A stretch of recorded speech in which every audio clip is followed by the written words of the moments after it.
Mabilis ang trivia, dagdag talino. Heto na ang Dagling Kaalaman. Alam ba ninyo na ang hypertension ang itinuturing na silent killer na sakit ng mga Pilipino?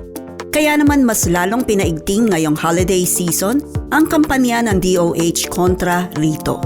Ayon sa 2023 National Nutrition Survey ng DOSC-FNRI, 13% o isa sa 10 Pilipino edad 20 hanggang 59 ang may hypertension. Para maiwasan o makontrol ang alta presyon, umiwas sa mga pagkain na sobrang alat, taba at tamis. Itigil ang paninigarilyo at pag-inom ng alak. Ugaliin ang 8 oras na tulog araw-araw. At tandaan na i-monitor ang BP regularly at siguraduhing hindi nagmimintis sa maintenance medicines. Iwas hypertension, buhay protektado. Kaunting kaalaman na malaking dagdag talino. Abangan muli ang susunod na Dagling Kaalaman.